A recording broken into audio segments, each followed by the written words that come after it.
అసలు ఈ టాన్సిల్స్ అంటే ఏంటి? అది దీని ఫంక్షన్ ఏంటి? టాన్సిల్స్‌కి స్వెల్ అయినప్పుడు టాన్సిలైటిస్ అంటాం. ఈ టాన్సిలైటిస్ వచ్చినప్పుడు ఖచ్చితంగా ఆపరేషన్ చేయించుకోవాలా? వీటన్నిటికి ఆన్సర్ చేయబోయే ముందు మీకొక చిన్న స్టోరీ చెప్తాను. ఈ స్టోరీ నాదే. చిన్నప్పుడు ఆల్మోస్ట్ ఒక 4th క్లాస్‌లో ఉండేటప్పుడు టాన్సిల్స్ వచ్చాయి ఫస్ట్ టైము. ఇప్పుడు కానీ వచ్చాయి. నేను మా మమ్మీ హాస్పిటల్‌కి వెళ్ళాం. టెస్ట్‌లన్నీ చేశారు. టాన్సిల్స్ ఆర్ అడినాయిడ్స్ అంటారు. వీటిని వెంటనే ఆపరేషన్ చేసి తీసేయాలి అని చెప్పారు. ఎప్పుడైతే ఆపరేషన్ అని చెప్పారో వెంటనే మా మమ్మీ నన్ను తీసుకొని ఊరికి వచ్చేసారనమాట. ఊర్లో మా నాన్నమ్మ, తాతయ్య, ఇంట్లో ఉన్న వాళ్ళందరికీ చెప్పుకొని నన్ను పట్టుకొని వాళ్ళు పట్టుకొని ఏడుస్తున్నారనమాట. అప్పుడు నాకు అర్థం కాలేదు ఎందుకు అలా ఏడుస్తున్నారో.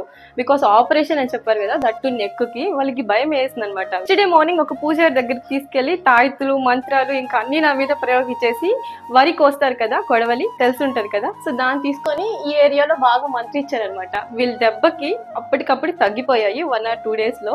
బట్ ఇప్పటికి కానీ ఎవ్రీ ఇయర్ నాకు ఈ టాన్సిల్స్ అటాక్ అవుతూనే ఉంటాయి, especially in winter season. Actually ఈ టాన్సిల్స్ అనేటివి మన లోపల బాగానే ఉంటాయి. ఇవి బ్యాక్టీరియా, వైరస్ అండ్ మనం తీసుకునే గాలిని ప్యూరిఫై చేయడానికి యూజ్ అవుతాయి. బట్ ఎప్పుడైనా సరే బ్యాక్టీరియా, వైరస్ ఎక్కువగా వీటిని అటాక్ చేయడం వల్ల బాగా స్వెల్లింగ్ అనేది ఏర్పడుతుంది. అసలు ఈ టాన్సిల్స్ స్వెల్ అయినప్పుడు పెయిన్ ఎలాగుంటుందంటే తినడానికి చాలా కష్టంగా ఉంటుంది. అంతెందుకు వాటర్ మింగడానికి కానీ చాలా కష్టంగా ఉంటుంది. అట్లీస్ట్ ఎయిర్ పీల్చుకోవడానికి, గాలి పీల్చుకోవడానికి కానీ ఇబ్బందిగా ఉంటుంది. ఇమాజిన్ మన విండ్ పైప్ ఫ్రీగా ఉండాలి, అలాంటిది మన విండ్ పైప్ దగ్గర 2 ఓవర్ గ్రోత్ టిష్యూస్ బాగా ఇలా స్వెల్లింగ్ అయిపోయి ఈ ఏరియాని కవర్ చేస్తే అసలు మింగడానికి అవుతుందా? నేను ఈ స్టోరీ ఎందుకు చెప్పానంటే ఇలాంటివి ఈ కేసులోనే కాదు, ఇంకా చాలా కేసెస్లో ఉన్నాయి. Let's create an awareness. ఈ విషయం ఒకటే కాదు, ఇంకా ఇలాంటివి చాలానే జరుగుతూ ఉన్నాయి ప్రతిరోజు మన దేశంలో. అండ్ ఈ టాన్సిలోక్టమీ అనేది ఒక పెద్ద ఆపరేషనే కాదు, అండ్ ఎటువంటి కత్తి బాక్స్ అనేటివి మన స్కిన్ పైన పడవు. It's a simpler process. ఒకవేళ మీకు టాన్సిల్స్ అనేటివి ఎవ్రీ ఇయర్లో 10 to 15 టైమ్స్ కన్నా అటాక్ అవుతూ ఉంటే better to go for a surgery.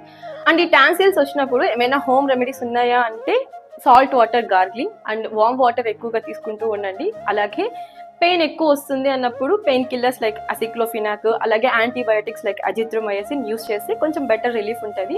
And most commonly ఈ 5 to 15 years పిల్లలకి ఇది ఎక్కువ అటాక్ అవుతూ ఉంటుంది. సో మీ పిల్లలకి కన్నా ఇలాంటి టాన్సిల్స్ వస్తే భయపడకండి, ఈఎన్టీ డాక్టర్ని సంప్రదించండి. Thank you for watching.